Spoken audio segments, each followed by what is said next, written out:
co zrobić, kiedy obraz się nie udaje?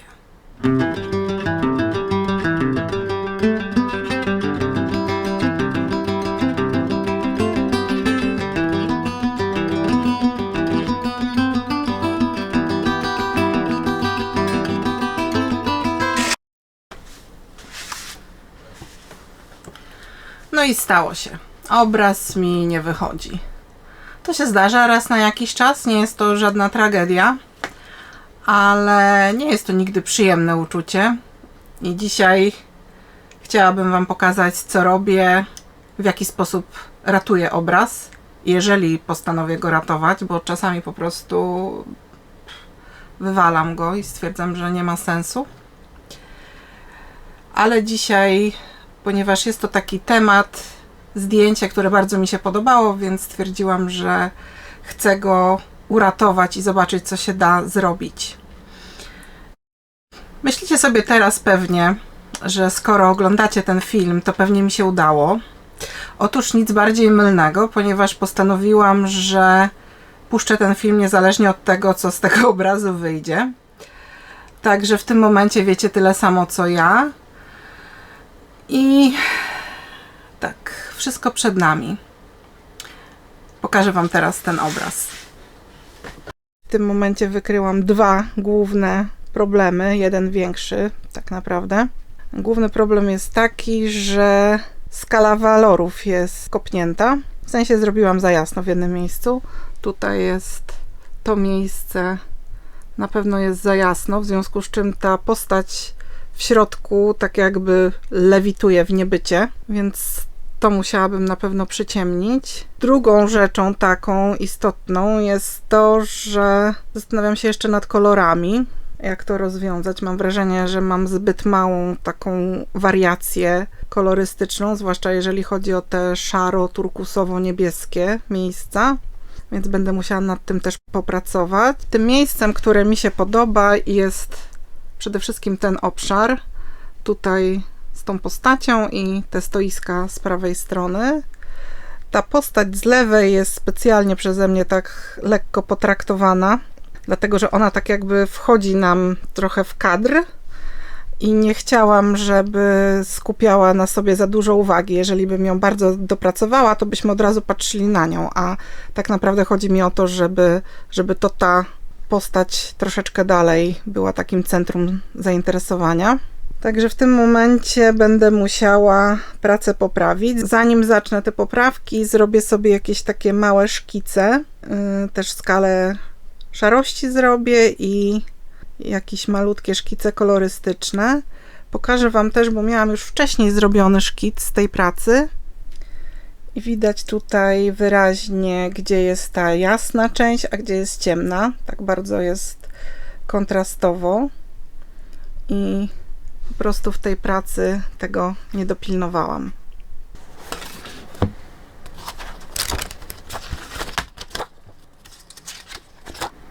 Zrobię teraz taki szybki czarno-biały szkic. Nie zależy mi na tym, żeby on był jakoś wyjątkowo dokładny. Głównie chodzi o to, żeby określić tutaj jasne i ciemne miejsca.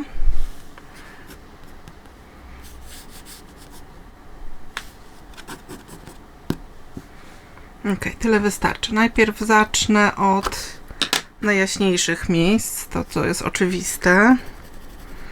Jak zawsze zaczynam w ten sposób, jest najłatwiej. Tutaj te lampy. Na pewno nie mam tutaj kościół, zrobiłam za dużo, ale to jest bez znaczenia w tej chwili. Staram się tu nie różnicować za bardzo tych jasnych i ciemnych miejsc. Chodzi o to, żeby nie było za dużo przejść takich tonalnych, tylko żeby było widać wyraźnie, co ma być jasne, a co ma być ciemne. Dobra.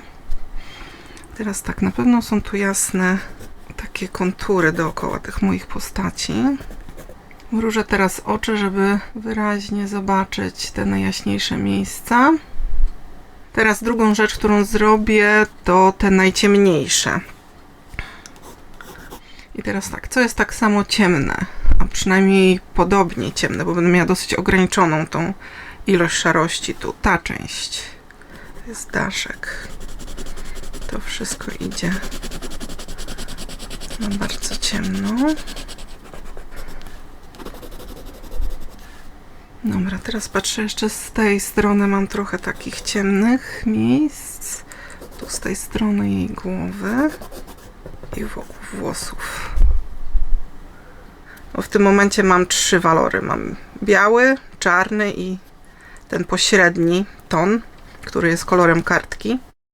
I ten mogę podzielić jeszcze na 2, czyli jeden jaśniejszy zostawię w kolorze kartki, a drugi trochę ciemniejszy zrobię tym czarnym, tą czarną kredką, ale już nie będę tak mocno przyciskała, tylko będę chciała uzyskać taki pośredni walor.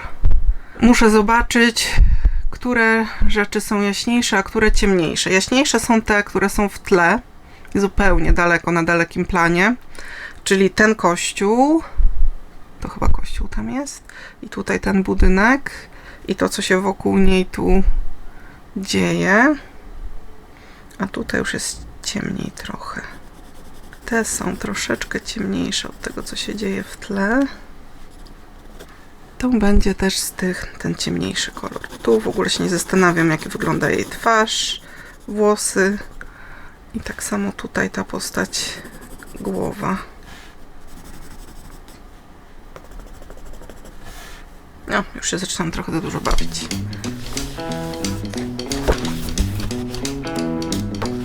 Spróbuję się teraz zastanowić nad kolorami.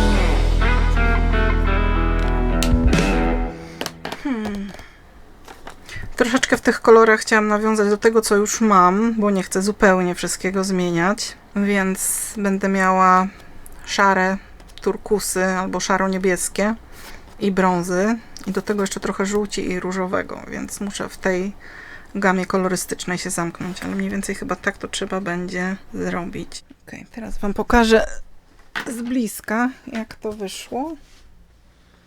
Tutaj ten szary szkic. Tutaj te takie próbki kolorystyczne i ta, która wyszła najlepiej. Także to będzie mój wyznacznik przy próbie ratowania tego obrazu. Zobaczymy, jak wyjdzie. Powodzenia.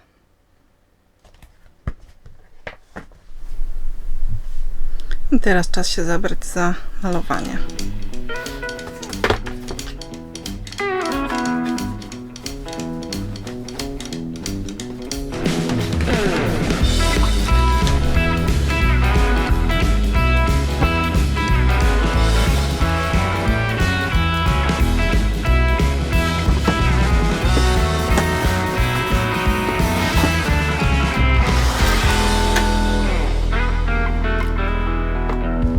Tutaj mam już te 2 prace, tą w skali szarości i te kolorowe. Położę je sobie gdzieś niedaleko, żebym mogła w trakcie malowania na nie zerkać. Tutaj wyraźnie widać, że ta część tutaj jest dużo jaśniejsza. To są takie szybkie, kolorystyczne, już nawet nie studia, tylko takie szkice. Ale tak naprawdę ten jest dla mnie w tym momencie najważniejszy, więc chcę mieć go blisko. I skupię się najpierw na tych walorach, na tym, żeby tu przyciemnić, a potem na kolorach. Nie będę na razie myślała o żadnych innych drobnych poprawkach, dlatego że jeżeli nie uda mi się poprawić tych 2 dużych rzeczy, no to drobne poprawki tak naprawdę nie mają sensu. Więc zacznę od tego. I to, co zrobię teraz, to użyję pędzla i usunę jak największą ilość tego pastelu z tej części. Zwykle jak jest to jakiś mały kawałeczek, to się nie zastanawiam, po prostu delikatnie tak to pędzlem usunę, ale ponieważ dzisiaj jest większa ilość tego, więc przynajmniej sobie przyłożę maskę do twarzy, także będzie z maską ciekawie. Staram się, żeby nie machać tym pędzlem wszędzie, żeby ten pastel głównie opadał tutaj na dół, żeby nie latał wszędzie po pokoju, ale i tak ta maseczka mi się przy tym przyda. Okay. Tak ją tylko przytrzymam.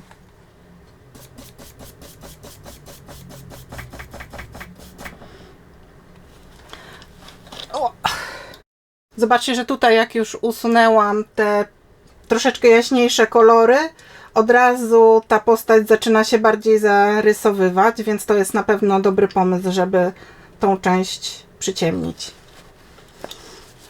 Dobra.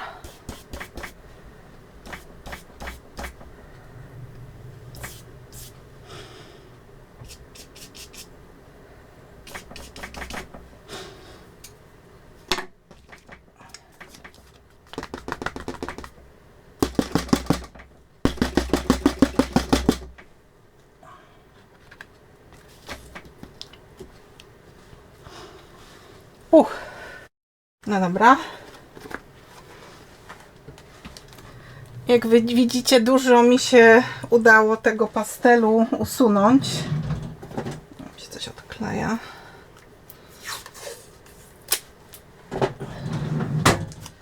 Użycie pędzla jest jednym z najlepszych sposobów na to, żeby poprawiać pastel. Zanim użyjecie fiksatywy, jeżeli coś popsuliście, jeżeli coś nie wychodzi w jakimś miejscu, macie za dużo pastelu nałożonego już, to najlepszym sposobem jest właśnie wzięcie jakiegoś pędzla i usunięcie delikatnie tej warstwy. Widzicie, ten kolor i tak został, on wszedł głębiej już w ten papier, to jest pastel mat, więc nie da się tego zupełnie do końca usunąć, bo to już zabarwiło tą kartkę, ale przynajmniej ten pastel spodu nie będzie mi się tak bardzo mieszał z tym nowym, będzie mi o wiele łatwiej to nałożyć. Także jak robicie poprawki, najpierw pędzel przy pastelu, a dopiero potem, jeżeli już się naprawdę nie da, to fiksatywa. Tak jest o wiele lepiej.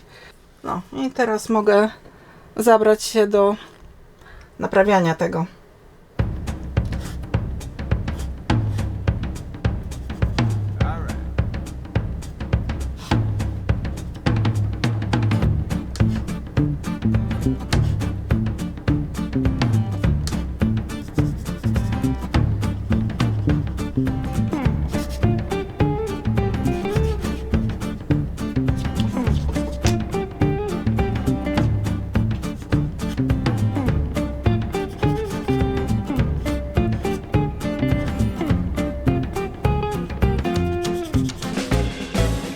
Poprawiłam te za jasne miejsca. Tutaj troszeczkę też przyciemniłam. Jeszcze nie wiem, może na koniec tu rozjaśnię, ale to na razie zostawiam. Przyciemniłam całą tą część, trochę pozmieniałam kolory i troszeczkę przyciemniłam też tą część nieba. Tutaj też pewnie będę potem jeszcze rozjaśniać, ale na razie jest w ten sposób. Teraz dam sobie chwilę przerwy, popatrzę na ten obraz w innym pokoju, zastanowię się, jak on wygląda. Też z daleka będę mogła zobaczyć rzeczy, których nie widzę jeszcze teraz.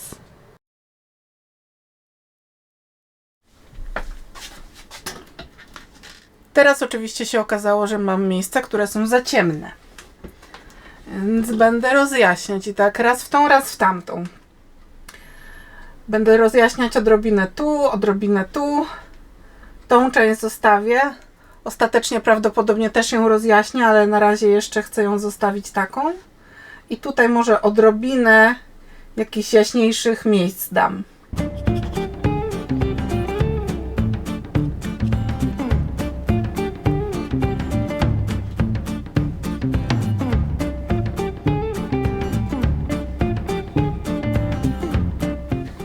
Zastanawiam się teraz, w którym miejscu jest słońce, bo scena jest sfotografowana pod światło.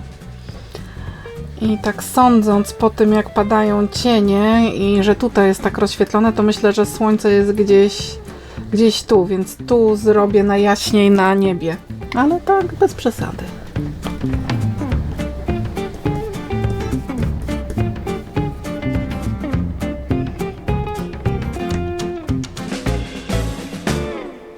No dobra, 3 rzeczy do poprawki i kończę. Pierwsza, niebo w tym miejscu.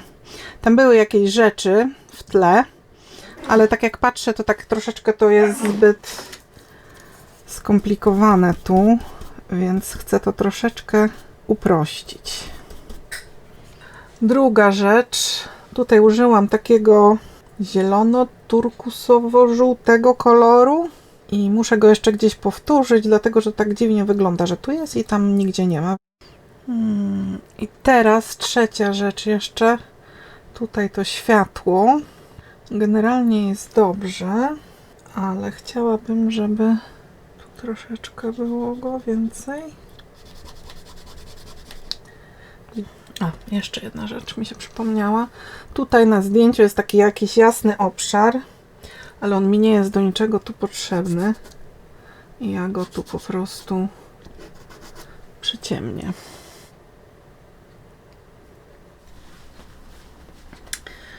No dobrze.